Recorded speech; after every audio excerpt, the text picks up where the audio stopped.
Okay students, अभी हम पढ़ रहे हैं रिफ्रैक्शन ऑफ लाइट। ठीक है, रिफ्रैक्शन ऑफ लाइट, इसमें भी वही आपको जो स्पीड ऑफ लाइट है 300,000 किलोमीटर पर सेकेंड, वो वाली वैल्यू दोबारा से दी गई है। इसको आपने याद रखना है एयर में।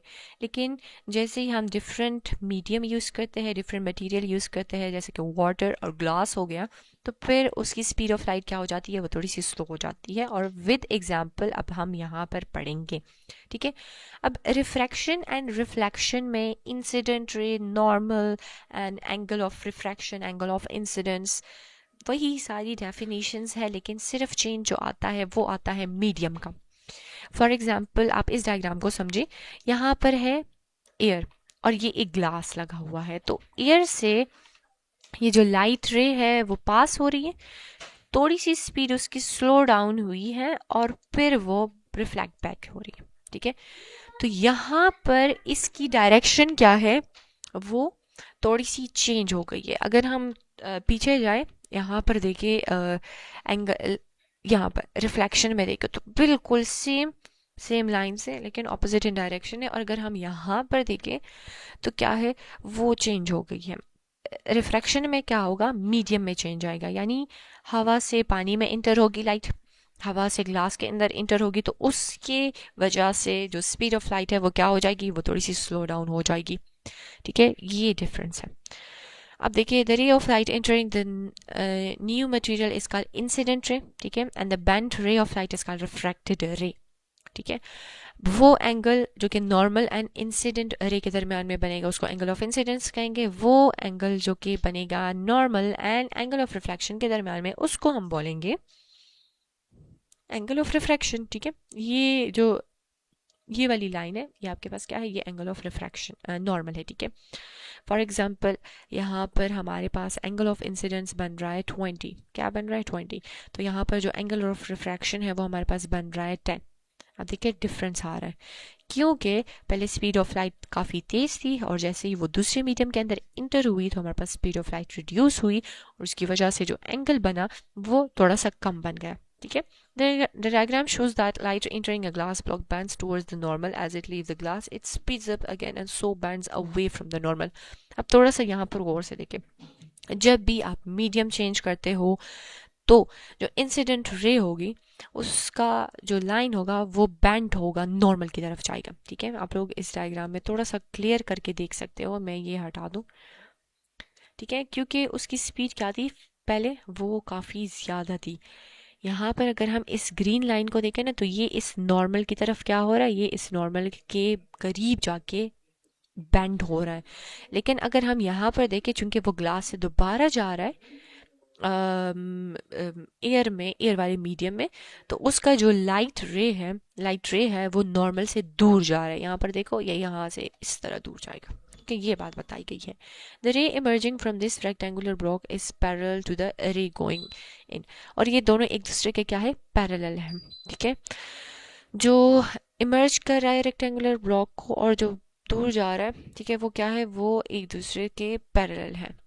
अच्छा जी, यहाँ पर आते हैं रिफ्रैक्शन इन डिफरेंट मटेरियल्स। अब आपको डिफरेंट मटेरियल्स में इसकी रिफ्रैक्शन दिखाई गई है। स्टूडेंट्स, ऊपर एयर है, नीचे ग्लास है। एयर से जो इंसिडेंट रे आ रही थी उसका एंगल बन रहा है 60, लेकिन जैसे ही वो ग्लास के अंदर इंटर हुई उसको यहाँ पर आना चाहिए था, लेकिन स्पीड ऑफ लाइट रिड्यूस हुई तो उसका जो एंगल ऑफ रिफ्रैक्शन है वो 35 बना।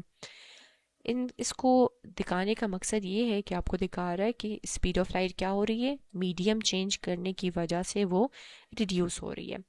When light enters a material that at an angle, it changes direction because its speed changes.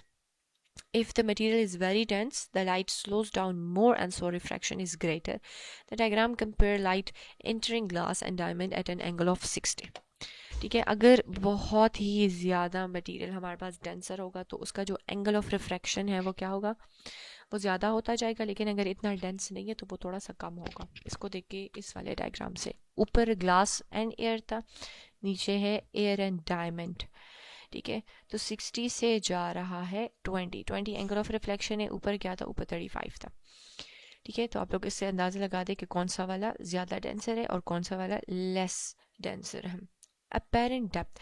अच्छा स्टूडेंट्स, इसको समझाने के लिए आप लोग आप लोगों ने कम से कम ये तो देखा होगा, अगर आप लोग कहीं पानी वाली साइड पे गए हो, ठीक है, रिवर साइड पे, तो वहां पर आपको यूँ नज़र आएगा कि जिस पत्थर को मैं देख रही हूँ ये काफ़ी करीब में पड़ा हुआ है, ठीक है, लेकिन जैसे आप उसको पकड़ने की कोशिश करते हैं तो वो उतना करीब में नहीं पड़ा हुआ होता, या फिर आपको बहुत रिवर साइड पे कुछ जगह क्या होती है, बहुत ही डीप नज़र आती है, लेकिन वो इतनी डीपर नहीं होती। वो क्यों नहीं होती? क्योंकि एक इल्यूजन क्रिएट होती है एंगल ऑफ रिफ्रैक्शन की वजह से। और ये कैसे होती है इसको हम इस पढ़ेंगे। apparent depth, one of the effects of refraction is that the brain can be tricked into thinking that things are in a different place from where they really are। illusion create हो रहे हैं, ठीक है, कैसे हो रहे हैं? आपके ब्रेन को ट्रिक किया जाता है कि आपको यूँ नज़र आएगा कि कोई चीज़ बहुत करीब में पड़ी हुई है लेकिन वो दूर होती है, और आपको बहुत सारी चीज़ें डीपर नज़र आती है लेकिन क्या होता है वो काफ़ी नज़दीक में पड़ी होती हैं, और ये रिफ्रैक्शन की वजह से होता है। The diagram shows the apparent depth of a stone resting on a bottom of pool water.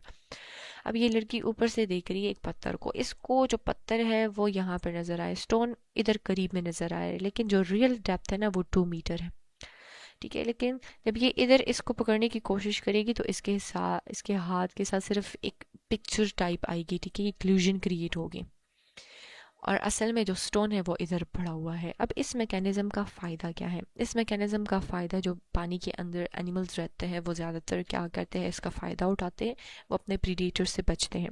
उनका प्रीडेटर ऊपर बैठा होता है, यहाँ पर आपको दिया गया है फिश एंड हीरोन्स, ठीक है।